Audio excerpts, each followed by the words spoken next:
Simon, what do you reckon makes a really successful entrepreneur? The entrepreneur that just gets out there, startup culture, putting it out there on socials, marketing, or the entrepreneur that is maybe a little bit quieter online and is really focusing on building that foundation, putting that CRM system together, making sure they're engaging a bookkeeper and an accountant, that sort of stuff. What do you think is the successful formula there? Yeah, you're right. It's the difference between the flashy front of house or getting the back office sorted. You're like, there needs to be a combination. There needs to be a visionary and there needs to be an integrator. Like it is too much for one person to 100%. do. I've been like thoroughly enjoying reading, what is it recently? Who Not How? Who Not How. Yes. And like a bunch of Dan Sullivan's work. Yep. 10X is greater than 2X. Yep. And all of this recently. He's and a great he guy. is so good at making sure you focus on the right things. Yep. So because I think as a business owner, it's really hard to kind of be a deer in the headlights and get baffled by, a bit of this, bit of that, bit of that. But there are certain things, and this is where each of us are unique, certain things that we're each going to have a strength in. And there's certain parts of running a business that absolutely light us up. Yep. And so the part of the business that lights you up might be different to what lights me up. And if you're working in that zone of your business that absolutely lights you up, you don't get tired, you've always got energy and it excites you. For most people, bookkeeping and the back of office is not what excites them, but that's why we've got a great business in that space. Yes. Because if we can take things off people's hands that don't energize them or enthuse them, but we can actually articulate it in a really simple way, give them something that they can trust, and then show them how to make clear decisions, they can spend 2 seconds on it, know where they're at, and then they spend the majority of their time on the thing that gives them energy. And that's how they're going to get the greatest success in their business, not doing the hard yards. Totally agree with you. I think too many entrepreneurs don't understand. I always go on about this circle of influence, right? They don't understand that their circle of influence. They just think they've got a great idea and it'll all work itself out until they get a call from someone. Yeah, and it's totally. like, I think there's a good lesson in respect. I think when you do your first business, there's probably a whole lot of chasing the bit that you're passionate about. So if you were to break a business down into its basic forms, you've probably got like operations, staffing, marketing, and product. And it's really easy to get excited about the product. Because 100%. that's the thing that if you've started your business, you probably know really, really, really well. And the other things are kind of, they're kind of floating around out there. There's probably a BAS to do, or I should probably remember what my staff's leave balances are, but I'll figure that out when I get to it, because I'm so excited about the product, getting the next sale and chasing the revenue, that it often takes that unexpected phone call or the disgruntled staff member or the wheels falling off the apple cart one way or another, which first time around it's a surprise. When you've had a couple of businesses, inevitable. you need to be a master at either juggling or delegating to someone you fully trust in one of those functional areas in your business. I always have a rule. Pay your people well. Pay your accountant well. Pay your staff well. Pay the people that support you to run your business well. Never question their invoices. Put the trust in. I have this thing. Probably I've paid over the odds for some of my services over the years. But at the end of the day, at least I know I have the foundation, because without a foundation, I see too many entrepreneurs trying to build the Empire State Building off a 6-inch housing slab, and the thing just turns into the Leaning Tower of Pisa. And because I believe if you don't have those systems in your business, your culture is affected because your staff don't. It's all a bit dysfunctional now, and you need a bit of dysfunction. You do, but I agree in paying everybody well, but I also believe in getting value. Yes, and the way 100%. you get value is by setting clear expectations on what you expect from them. Yes. So whether you want to use the team as the example, you pay them well, but it is on you as the business owner to go, hey, this is what I expect from you. I expect this much in sales, or this much 100%. In turnover, or this much in, and the same way with your accountant. It's like, I'm going to pay you this much. I don't want just a tax return. I want to check in once a quarter. I want you to be my eyes and ears. I want no reminders. I want to trust you wholeheartedly. And so I think the lesson is, number one, yes, pay well and have absolute rock stars in your team. But two, set the expectation with them so you never get disappointed. When you're looking for staff, what do you believe is, I've recently changed my mantra on this, but I always believe it's better to train and promote within. Right? I have brought in recently staff members that have experience into the business. And, that's been more of a case of aligning them with our core values, right? How do you go about not incentivizing, but developing your staff? Because they're all... Yeah, it's a good question. That's a tough one. I have been known to We've done less and less hiring of juniors and more hiring of intermediates and above in recent years.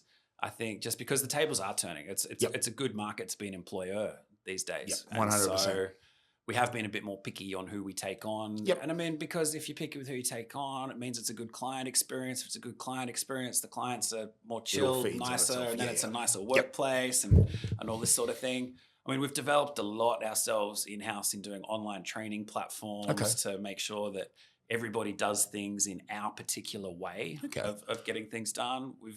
Particularly in the last 6 months, we've redone our total workflow system so that we've got literally every task that everybody does gets ticked off, so we know at any point in time when things are done. What's been the biggest insight that you've had come from engineering your workflows, like something that's come out of it that you didn't expect was going to happen, or something you've seen? Well, it wasn't what we didn't expect; it was what we couldn't measure.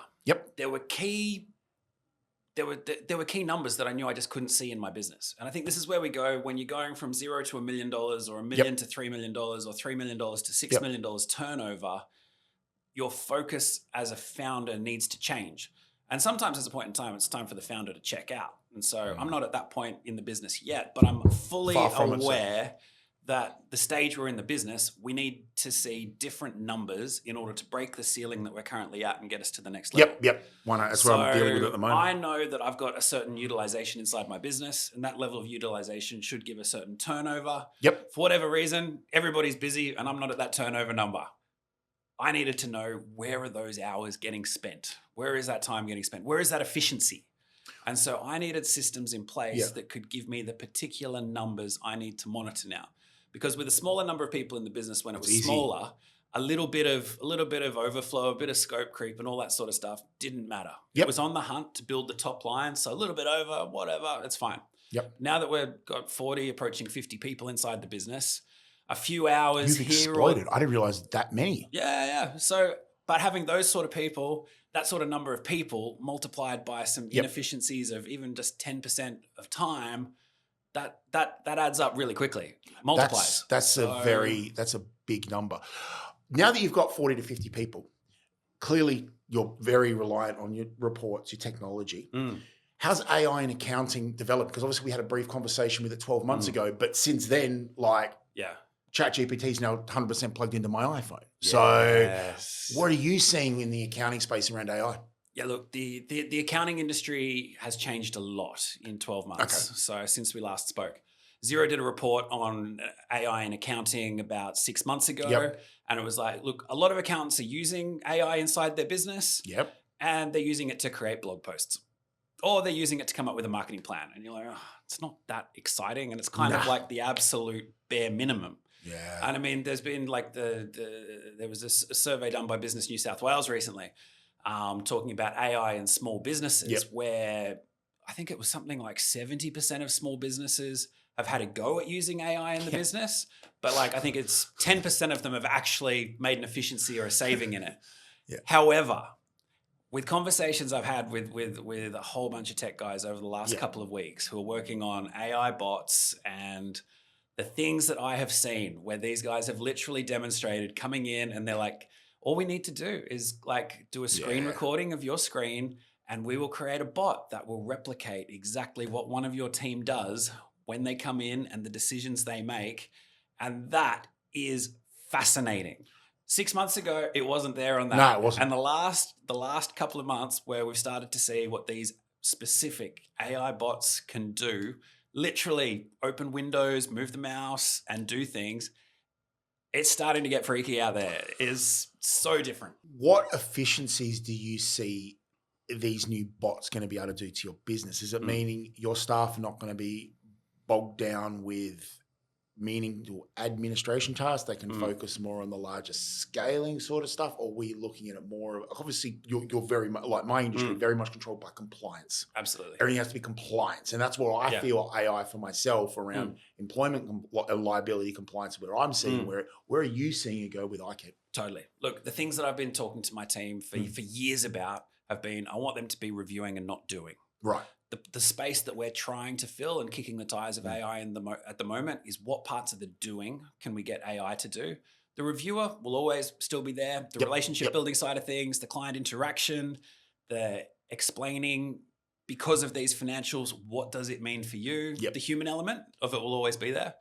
And we particularly think that in the small business market, where you might not necessarily have people sitting in front of a computer all day to explain things. So the human element, we're pretty confident is going to be around for a long time yet. But the AI we're seeing come out that can do the repetitive tasks, the dull bits, if we can train that and then refine it to be better and better every day, then we can get literally real-time information to be able to talk to our clients about what the numbers inside their business mean and make great decisions based on that. I'm getting pushback in my industry where they think, well, AI is just going to replace recruiters. And I'm saying we're using it as a tool to assist, yes, but to make a final decision, no, as we've spoken about this before. But what are you seeing with your clients and especially your staff around implementation of AI? Yeah. Well, I mean, the thing is, you've got to be careful with the staff side of thing with implementing it, because the newspapers love a good article. Combank. Hey, look, whether it's Combank or anyone. Exactly. Anyone out there. It's like, AI is replacing the jobs. You got to make sure there's no fear, because if there's fear, there'll be pushback. It'll just be hard. It won't work. Correct. Our view internally, and what I think, and what I genuinely think it is AI will enable us to do more. It'll create greater efficiencies inside things. So I don't see us reducing our workforce by any means with putting AI in there, but I see a greater level of accuracy and I see a greater level of efficiency. We can get more done in the same amount of time on things. And I think clients expect it of us. Yeah. They expect us to be, when they come to us to look after their accounting and their payroll, they're expecting a best of breed solution. So it is my responsibility as a business owner to be at the forefront of what's happening and make sure we are pushing on the boundaries of what's possible to give them the best possible service. Wow. We're all about P&Ls, margins, profitability. In this environment, how are your clients, you're bringing in, iKeep's exploding. It's great. Love to see it.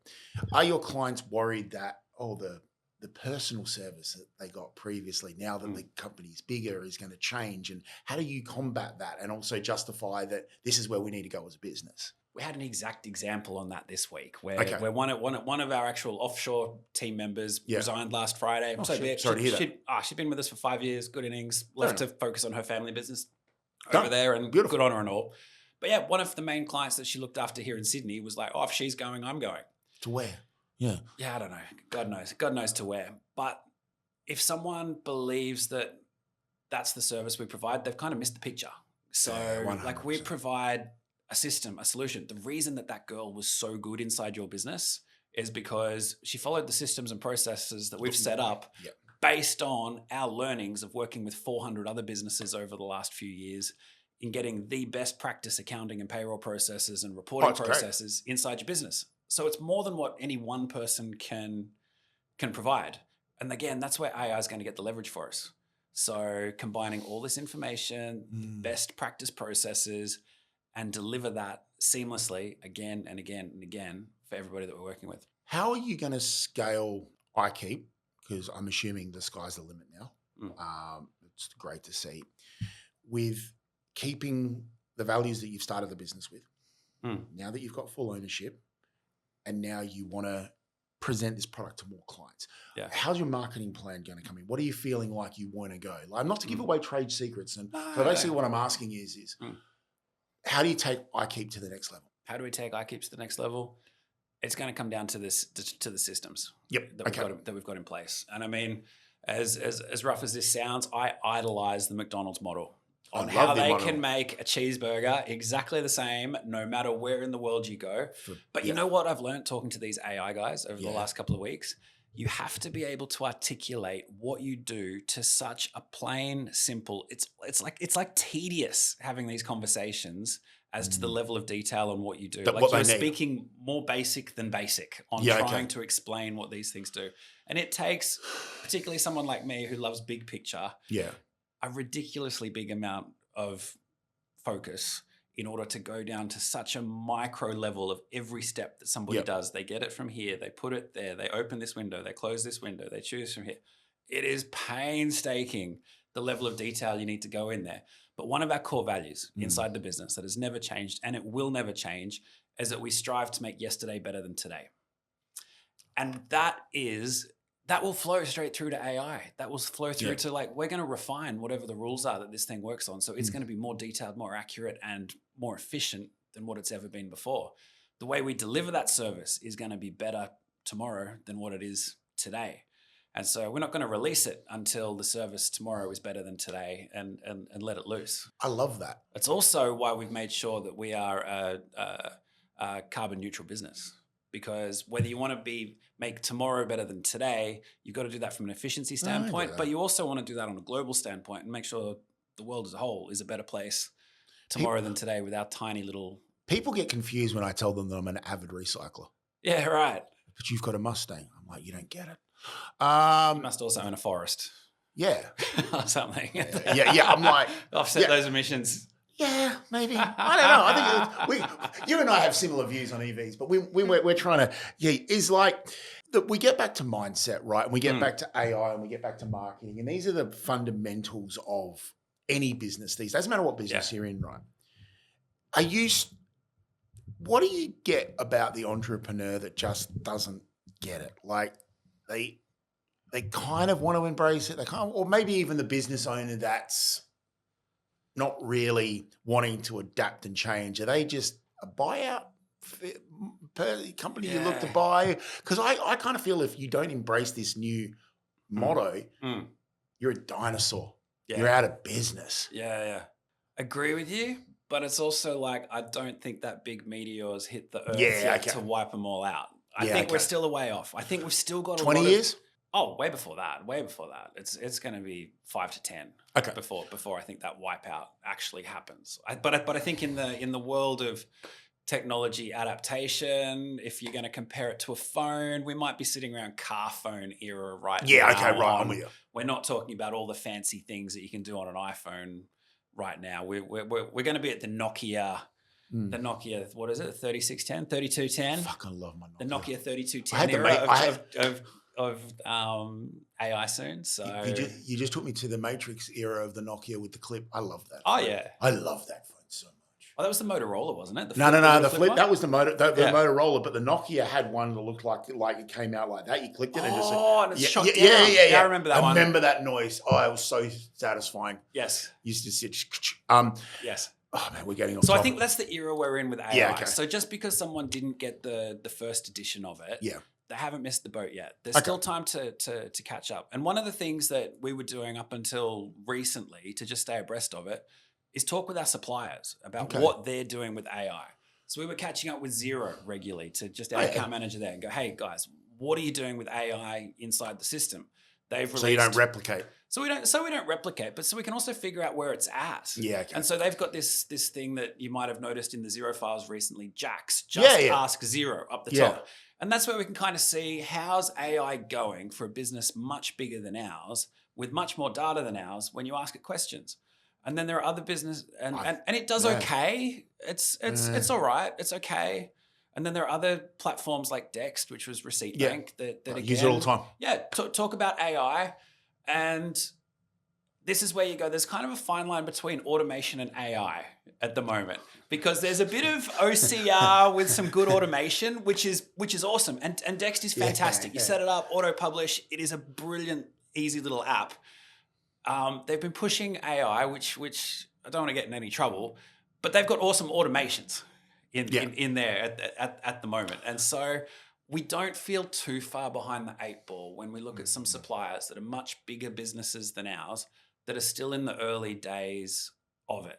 It's definitely something that needs to be on your radar and definitely something that needs to be taken seriously, but you're not too far behind to catch up. What do you see happening with the Australian economy at the moment? Obviously, you've got a lot of clients on your books. You've got a lot of access to data. You're talking to your suppliers. Where do you think I personally think we're at the start of a super cycle. That's my personal belief, that we are at a start of the next iteration of whatever this is. Yeah. I mean, to be running a business these days, you've got to be bloody resilient. Oh, fuck yeah. Like, it feels like it's been tough year after tough year after tough year. We had COVID. We then had the interest rates going up, cost of living. And every year as a business owner, the wages keep on going up and all of this. But then you've got everything keeps on going up every year. And then because everybody's doing it tough, it's so hard to get prices up because it's like everybody's doing it hard. So it could well be the start of a cycle, but there's nothing easy out there. So if you're going to find your efficiencies and you're going to have a business that's going to survive and thrive, you've got to find your efficiencies. Yeah, so the efficiencies need to come within. When we went to increase base rates this financial year, and obviously rates and insurance, my biggest costs are base rates, insurance, and super. Yeah. So we've always had that. And this year, clients are actually okay about it. Year previously, holy moly, they kicked off.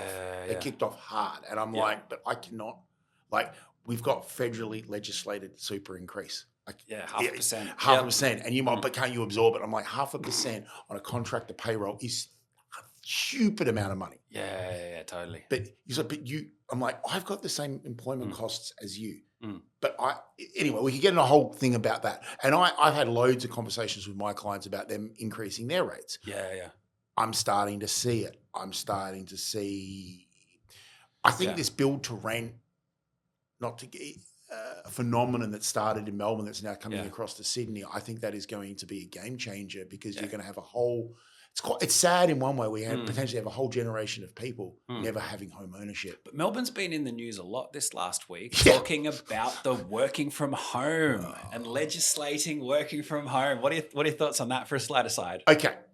I believe it's doable. To legislate it is going to create a problem for a lot of my engineering and fabrication clients because it's difficult. I'd love to see how that works in a retail business too. I'd love to see how that works in hospo business or something. And that, this government has some interesting ideas. Apparently, they're doing a bronze statue to Dan Andrews at $100,000. Okay, why not? So I've seen Melbourne. When I left Perth, I'm originally from Adelaide, so I chose Melbourne because I used to come to Melbourne as a kid, and I'm very grateful to Melbourne because I've never had a job there. Yeah. I started off as a sole trader out of the ashes of my old company in dramas out of Perth. So I'm very thankful for Melbourne for the opportunities that it's created, but at the same time as well, Melbourne can't get itself out of the problems that it's in at the moment with the same level of thinking got it into it. Totally. So working from home, we've got an election next year, funny enough. I think we'll find, but it's coming up. So we're going to be seeing a lot of things. I thought it was very grateful of them to change payroll tax from $900,000 to $1 million threshold. Okay, great. Make it 10 million. They're still not quite where New South Wales is either. So, correct. Yeah. But this is it. Now, Sydney's got a lot going on for it. It's amazing. Yeah. I think now what the federal government's done with first home buyers is going to, that is going to pump real estate. And you're going to, I see a lot of that equity actually being refinanced and then flow back out into new. Totally. It just gets the funds flowing. Correct. And this is the problem that I believe all state and federal governments do. They're not putting in legislation and policies to get the fuck out of our way. They're putting more and more red tape in. They're putting more and more this. Don't even get me started on payroll tax. A penalty for employing a large number of people. But I'm on monthly. I got to pay mine monthly. Yep. Like a large number of clients that we've got to, and it's We're going to have a Wusa moment here. This is where the podcast went to. So I get and this is, I guess, where the education comes back into it, where you're dealing with a lot of business owners that may be coming to you for, I'm not going to call it life advice, but I think I am going to call it life advice. Simon, how do I grow my business in this market? You're talking internal procedure, systems and changes, but then them understanding that gone are the days of just putting an A-frame out the front of their business or a sign or we'll put an ad in the yellow pages or we'll put an ad somewhere. Yeah. How are you seeing your clients come to you for more guidance than just accounting, like more sort of, hey, how do I do what you do, but in my space sort of stuff? Yeah, we have some good conversations like that. And I think that's one of the good things one of the parts I enjoy about the business, because I've started 2 businesses from, 3, including co-founding Bullrush, but two purely on my own. Beautiful business. From zero to a reasonable 7-figure businesses in all 3 cases. Love having the business owner to business owner chat. Yeah. And obviously it comes with my accounting background side of things, but at least it's from a business owner growth standpoint. And so one of the chats we're having earlier this week was with a good mate of mine who runs a car leasing business. Oh yeah, good. And so nice. He'd done a good business, had a couple of years off, and he started again. And he was just talking about how different the market is. The things like you do an email campaign like an EDM these days and the open rates are like next to 0. Whereas he's like, I did that 15 years ago and we got so many inquiries. Oh, mate, it crashed. So current market requires new and creative ways of marketing. And there are tools out there. And so we were chatting on the phone the other day and he's just started to use this AI bot to do marketing calls for him. So he's like, we can get this bot that sounds just like a real person. That's the wine store as well. To just do the initial cold calls and just go, hey, this is such and such from leasing company. Just wondering whether you've ever considered this. And so he's like, mate, I'm going to put you on the call list. And so I'm like, all right, put me on the call list. I'm going to try and invite her out for a coffee. So just to be a difficult mate on the other end of the phone. No. So. I'm not getting it. I just think that's a brilliant idea. But it's I started a podcast with James. It's weird when people know me as a podcaster instead of a recruiter. I've been a recruiter 25 years. I did the podcast to sort of make me stand out and bring business back to TRS.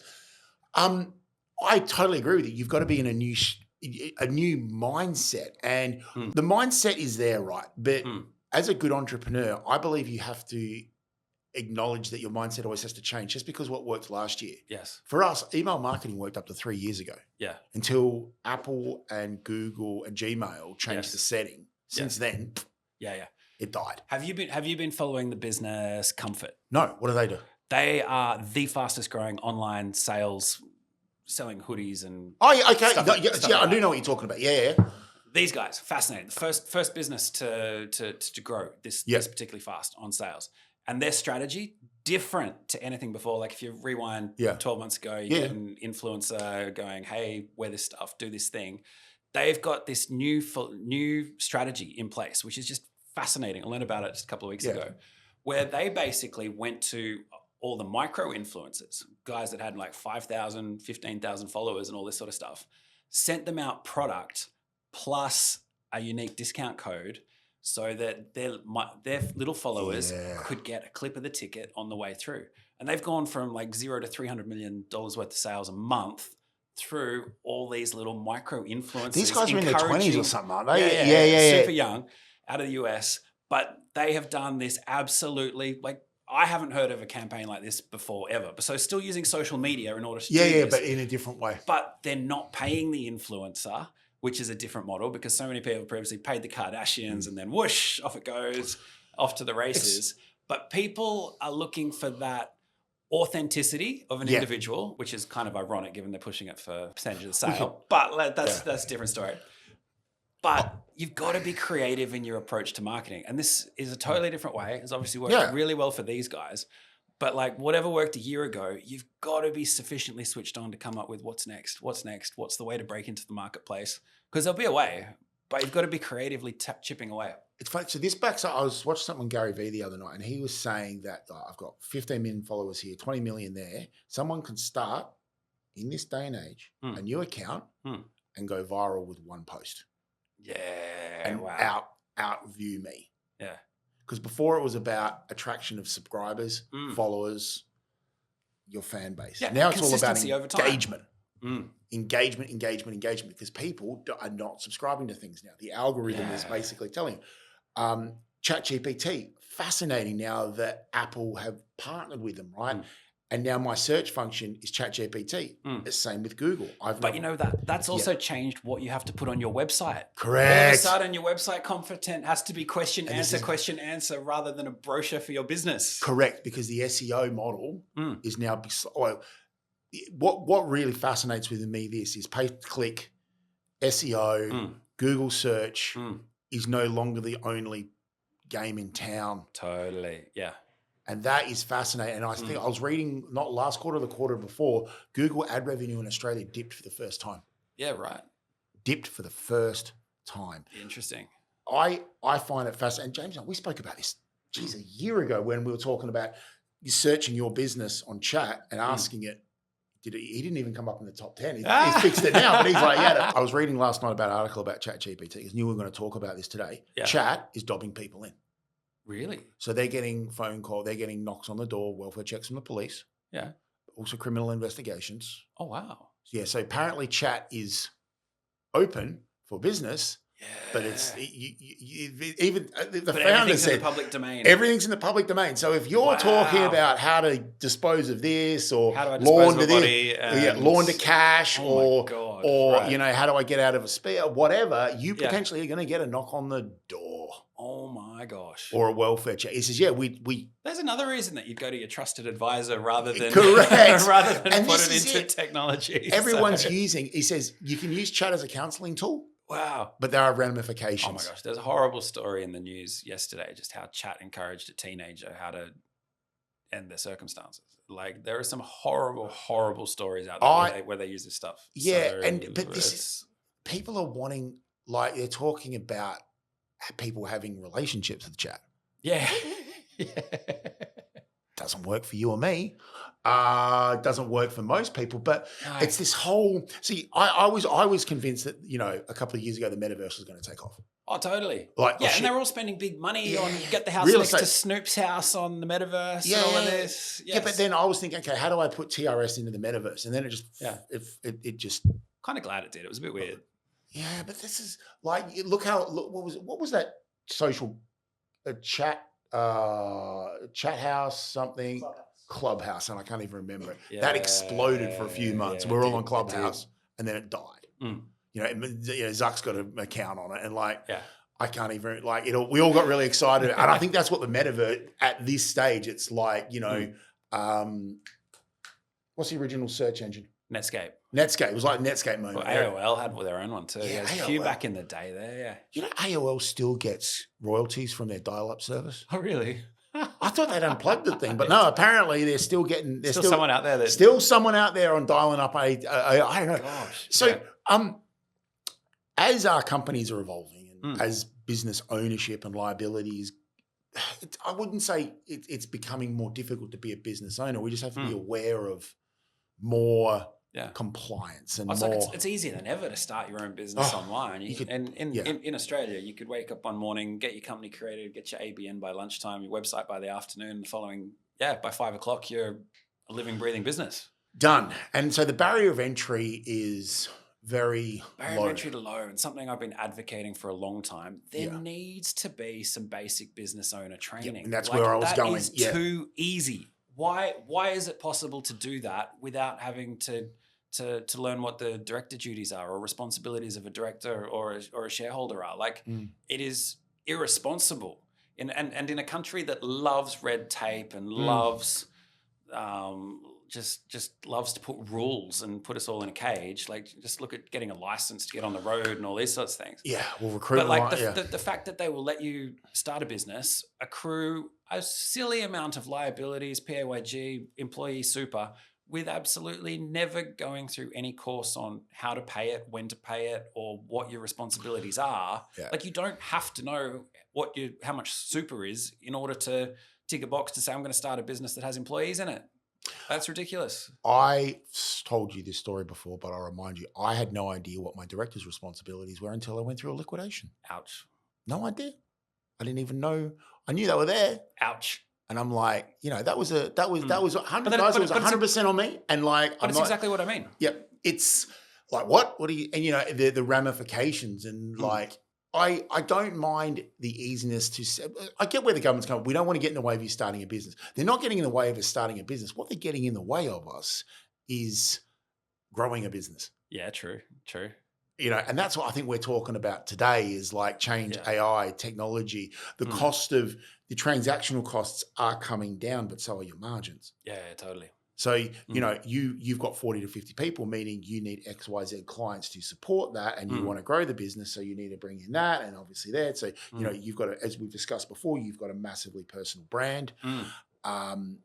You've got to be very resilient to be a business owner. Yeah. What do you think business owners could do better that you see with all the clients here? What do you think they could do better? Is it, what I think business owners could do better is actually just talk with fellow business owners. Okay. I think so many business owners go it alone, learn things the hard way, that if they'd have found the right community that kind of fits their personality, their size of business and where they're at. And I mean, there are great business groups out there that have the business owners in there, whether it's EO, Bio, where we met originally. And there are so many different good business groups out there. But I think it's about finding a core of people that you can have an unfiltered conversation with. And so for me personally, my 5 closest friends are all business owners. Same with me. So the sort of conversations you can have with these guys are just, they take so much weight off your shoulders and go, this is really stressing me out on this. Maybe it's a cash flow thing. Maybe it's an employee thing. Maybe it's a customer thing. And to be able to have someone who actually understands you and actually understands the pressure you're facing and not going, oh, that's sweet. Or are you crazy for getting yourself into this mess? But they go, okay, here's how I've worked through it before. 100%. And I'll give a shout out. So when I went through my show, I got a really good mentor and a guy called Ian Hyman, who owns Hyman Auctions and Legend. Ian's a dear mate of mine. Like Right.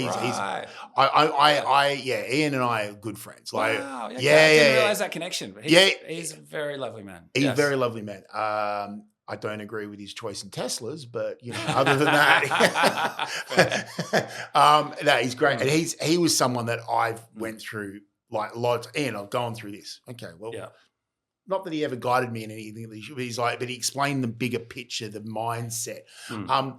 One great business community you haven't discussed is, I think, Bullrush is a business community. Oh, absolutely. Yes. I'm very privileged to call myself part of the Bullrush community. I think it's something that you should talk more about. I mean, it's great. And I get, you get a lot of you get different levels of Bullrush. You get the OGs, you get the guys that are returning, and then you get the newbies, and everyone's all trying to, and by the end of it, everyone's friends. Yeah, totally.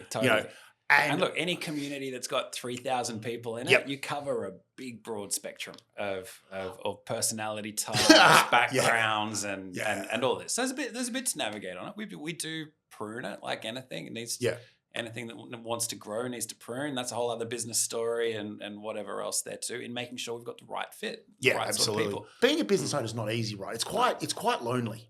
Even if you've got your circle of influence, you've got to feel comfortable to discuss your problems, your issues, because I've always found that, if my business life is going well, my personal life is in fucking shambles. If my personal life is going well, my business life. So that's something I've had to learn business. Like that's the biggest scales and balance and stuff like that. But what I'm asking is how do you feel that a business owner should start building on their circle of influence? And not to get, because I believe that your network is your net worth, right? Yep. And you see a lot, and I keep coming back, you see a lot of business owners, right? So you're almost like I see you as someone that is very approachable, very understanding, and you bring out people. And I think that's where you also get a lot of clients from. They go, I'm feeling connected to you because you're asking me the right questions. Yes. So what do you? You know what? This goes back to like the original days of starting the first business. And it was like, where do the people one step ahead of me hang out? And do something that I could enjoy doing. And so for me, that was like cars, going for a drive. I've always loved that, to clear the head or whatever else. So where do people that have like a rung or two up from me, where are they hanging out and what are they doing so that I can understand how they got there? And like, I think success is contagious. If you've got 100%. successful people around you, and so therefore trying to get into group. So look, whilst Bullrush is awesome for successful business owners who enjoy cars, I fully appreciate it's not for everyone. 100%. You could answer that same question. Where do people a few steps ahead of me hang out? It could be at the local golf club. Correct. It could be at, I don't know, it could be skiing, it could be boating, could be whatever it is. And there's something magical about this, because it forces you to think ahead. So therefore you've kind of got this mental picture of where you want to be in a few years' time. It puts you in a social scene where you don't have to talk about business, but you can talk about what people are passionate about. So there's no barriers when you're talking about them. You turn up to a Bullrush event, let's talk about the cars. I'm not going to talk about what you're doing. Yeah. And then, but a trust and a friendship builds just talking over a shared passion. So then 4th, 5th, 6th meeting or whatever else. Oh, by the way, what do you do? Yeah, exactly. The trust's already built. Yeah. So you know that you're in a safe place with the social proof around it. Yep. But the other thing, it gives you a place where you can recharge. And I 100%. think so few business owners do something to recharge. They'll work 6 days, they'll work long days and all of this. And you know what? Some of my greatest business connections, some of my greatest business ideas have happened outside of the office. Maybe it's sitting on a plane, maybe it's sitting behind the driver's seat, going for a drive through the country or something like that. It finds the place to recharge. So that one thing, find a place where the people one step ahead of you are hanging out, answers so many. Life leaves clues. Like you need to work out your own odyssey and your own direction in life. But if you look around, you can kind of see the opportunities, and not so much for business, but personal growth. I personally believe a director or an owner of a business company needs to grow with the business. Yeah. Or they just become irrelevant to that business. Yes. I'm always reading. Hence the just fascination with Dan Sullivan recently, because that's the sort of information I need to break through the ceiling that we're currently at. So, and you know what? You know that you need to change, and you know you just put one foot in front of the other. And it's okay if you don't. I think what we're trying to say is it's okay if you don't know the end goal. You know where you want to get to, but you're not. Okay, we want to go from here to here. Like, I'm assuming you want iKeep to be the biggest name in Australia. Absolutely. Or maybe even Southeast Asia. Stars. Yeah. Absolutely. And I've met a lot of people that have similar sized businesses that have just started with that one idea. Yeah. And funny enough, I've met them most of them through the car community, because you get reverse engineered to that to here. And I'm like, oh, okay, that's what you did. And there's money in, I believe you don't have to be the next tech billionaire or the next tech idea or the next software idea. There's money in anything. Yeah. Just to do it differently. Yeah. And no one will beat someone who's passionate about that particular thing, which is why you can't just have a one size fits all approach. You do actually need to take the time to figure out for you personally what lights you up. I think more people need to be more vulnerable so they know what does and doesn't light them up. Because how many business owners have you met that have started off as an employee in a different business and then they got good at that one thing and they went and they had, fuck you, one day I'm just going to go do this myself. Yeah. But they're not passionate about it. Yes. Oh my gosh. I've seen so many accountants like quit their role as an accountant because they saw a client get successful in property development or whatever it is. And they only saw the numbers that they were doing once a year. They didn't see the blood, sweat, tears, years of experience picking the right site, whatever it is. I don't know much about property. No, I don't fuck all that. It's like, I've seen accountants that have seen a client do really well in a space, think that they're smarter, try it, fail at it, and 3 years ago they come back and they're an accountant. Same with me. I have clients that use us a lot and then think, oh, we're spending too much money on recruitment. We'll start our own recruitment business. Right. I said, I'll see you in a couple of years. Yeah. No problem. No dramas. I'll let you know. Because being good at something and developing and delivering a good product is two very different fucking things. It is. Absolutely. Like, very different. Like, these days, I don't think you're too much over your clients' numbers anymore. You're more interested in how do I grow iKeep? Yeah. Where are the matrix here? Have we spending too much time here? Are we not spending enough time here? Hang on. All the calls are down this week or the marketing's down. Why? Yeah. But it's also on making sure the client feedback. It's how good's the client feedback? Because client feedback's a lead indicator as well too. Make sure it's positive. And then if little cracks appear on certain things, figure out what the root cause of how do you get your client feedback? Is it you ringing a client? Is it more of a filling out a testimonial? So we instigated a little quarterly process probably 9 months ago where just the whole client base gets sent an email going, again, trying to work with our marketing side of things. Hey, as a owner, as a small business ourselves, we'd love a Google review. If you could click this link to give us 5 stars, we'd greatly appreciate it. If you think our work to you is anything less than 5 stars, here's a link to book a call with Simon. Let's have a chat about how we can get it up to 5 stars if we're not there right now. So what we do is I do a very similar thing, but we automate that. So every time a placement goes out in the system, if that line manager hasn't been sent a review, it automatically does it every 6 months, and that candidate gets an automatic email to see. But what happens is our system allows that review to go onto their platform, then automatically post to Google. Yeah, nice. And that bit there, the automatic post to Google, like they got to agree to it, right? Do you agree to this? You know, as you lead, do you agree to this reference to be? So they actually have to click a different box to say no. Yeah, okay.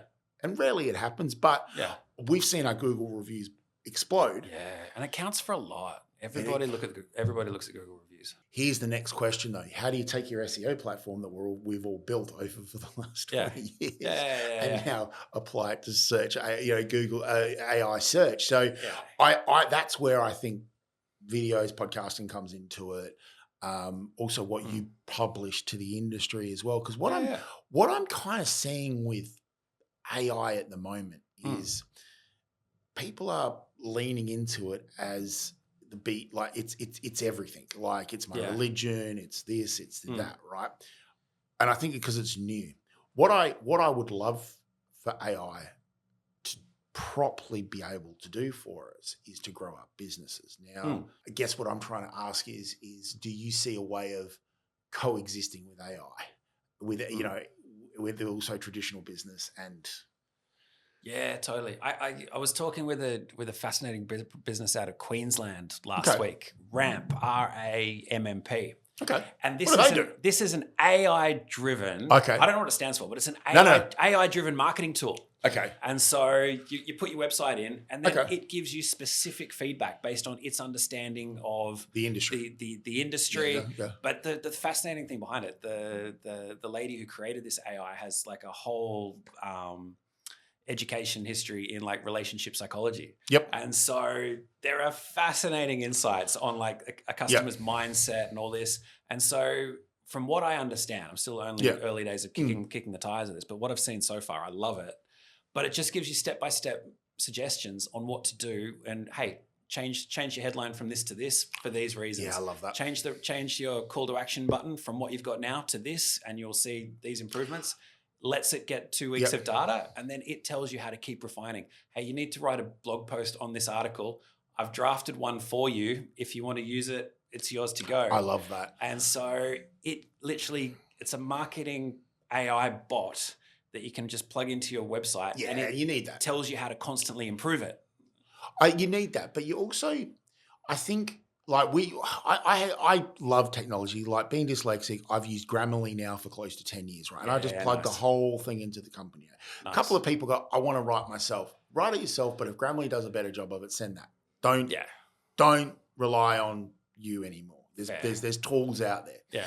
So I've had this big piece around educating my staff that, because it comes down to self-worth as well. They're like, are you saying that I can't spell? And I'm not saying you can't spell. I'm just saying that you're busy, I'm busy. And I've always had to have these education sessions about, okay, I want to do this. I want to do it. When I brought in ChatGPT across the business, so I plugged into Google search, Chrome extension, email, you name it. Do you ever get scared that confidential information get out? Or okay, are you so confident in we don't have it plugged into the CRM. Yeah, right. Okay, we don't have it plugged into the CRM. And there is what I don't worry about me. So what have we got in the system? I think we've got about 140,000 candidates CVs. We've gone 8 years. Yeah, about 140, 150,000. Yeah. It's a lot of data that we manage.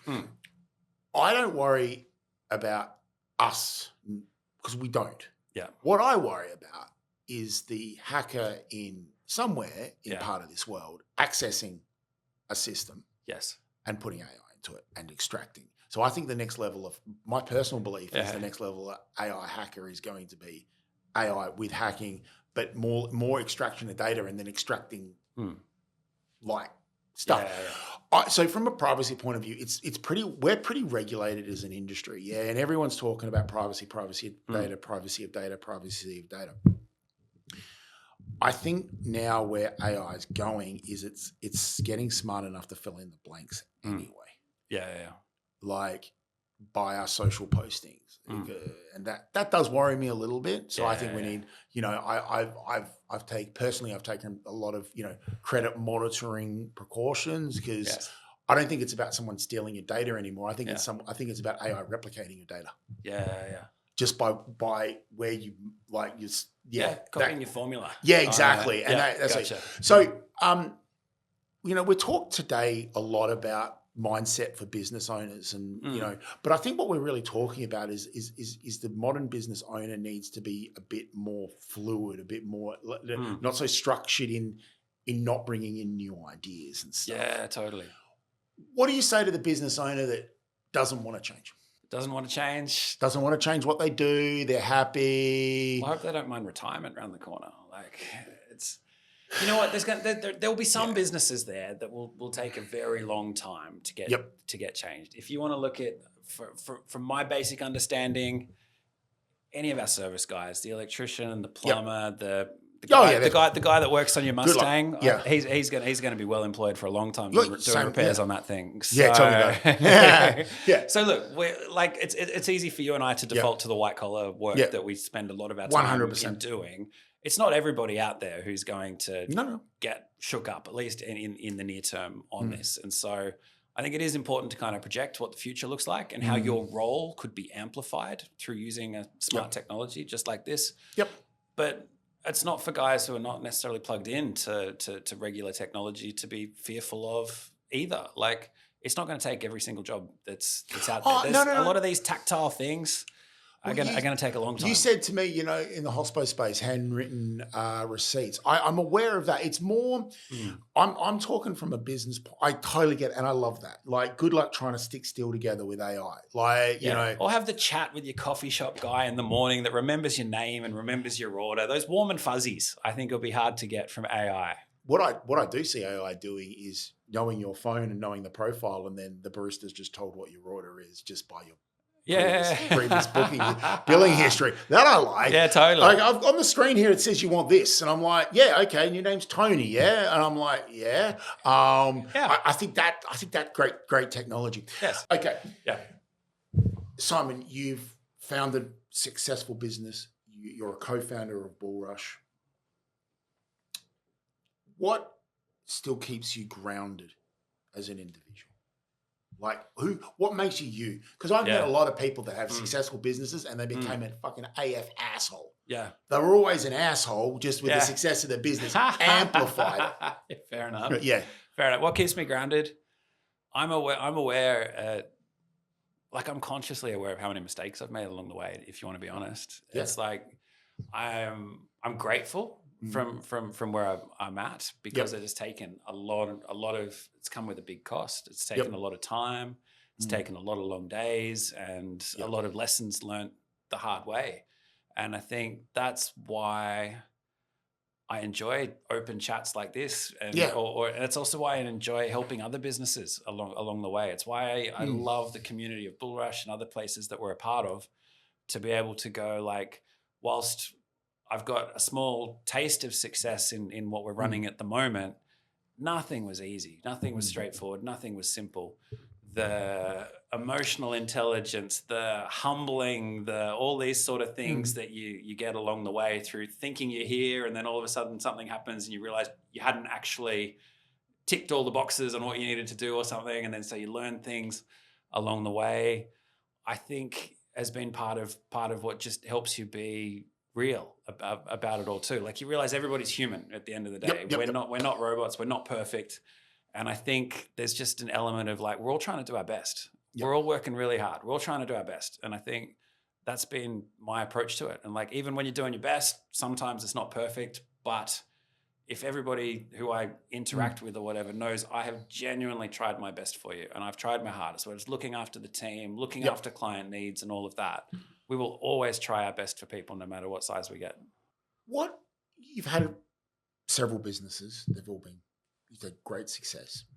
What's different with Simon this time around? What's different with yourself?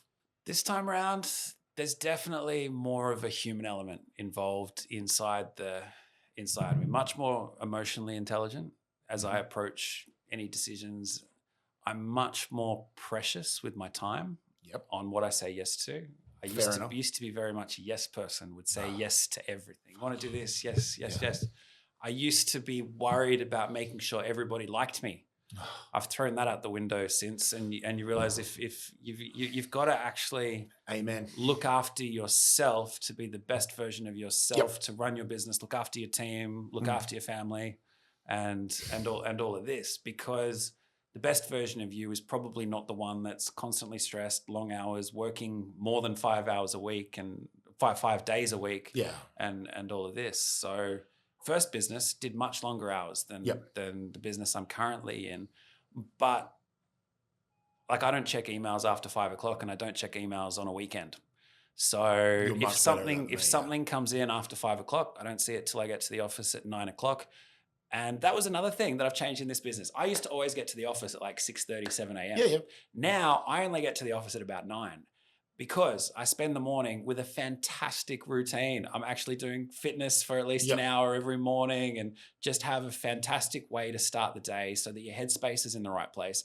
So then when you come in, you've got the clarity of mind, you are well grounded, and you are ready to be the best version of yourself for whatever the day holds. And so even though I used to think getting in like the early bird and getting things done while things were quiet was the right way, it worked okay at that time.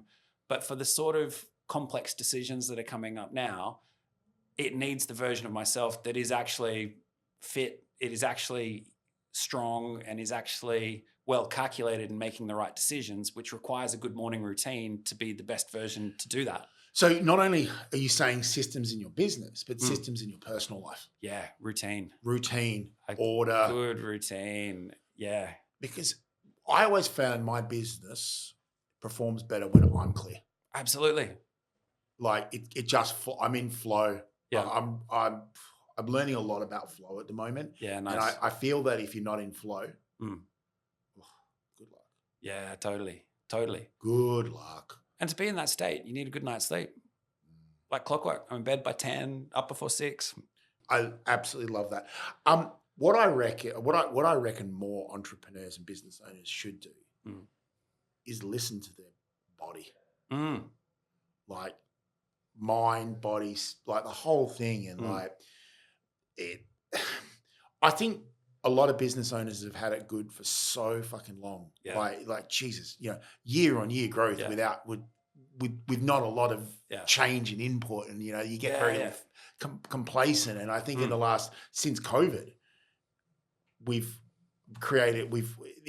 whole game's been changed, because it was kind of like a reset moment where traditional businesses don't work anymore.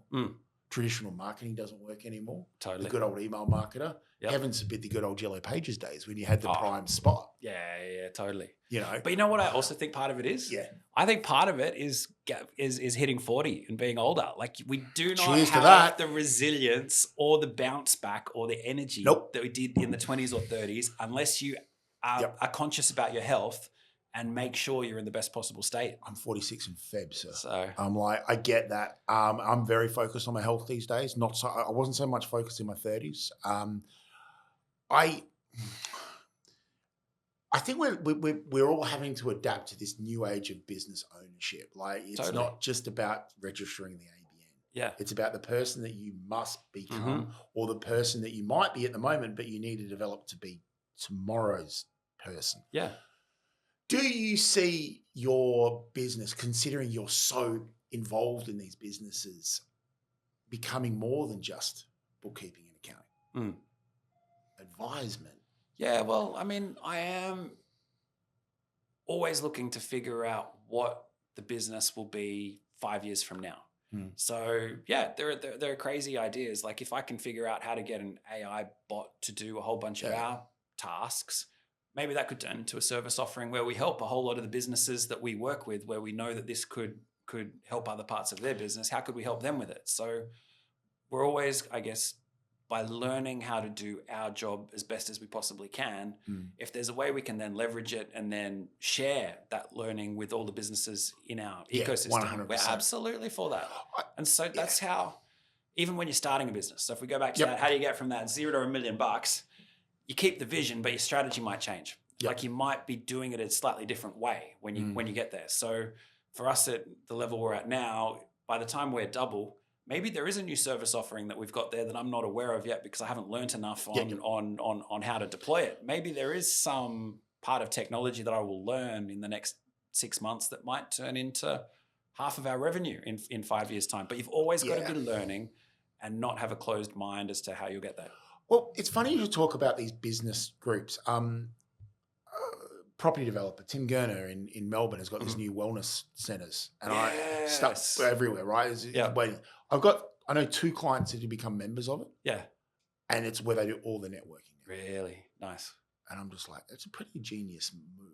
Yeah, because totally. they have executive dinners and they bring everyone together. I just thought, I think there's a thing, and there've been new memberships, new clubs open in Sydney too. So absolutely. I got one. There's the big one that everybody's talking about opening up, but then Cubs going from strength to strength inside Sydney. There are so many. Definitely. I think it shows the hunger for business owners to talk with other business owners. And that's what I was trying to get at. Like you don't have to be, into Bullrush, but you need to find your tribe. Yes. And I think that's what we're trying to say here is as a business owner and entrepreneur, you must find a tribe because, oh my God, if you find the wrong tribe and you be manipulated and guided by the wrong people. Totally.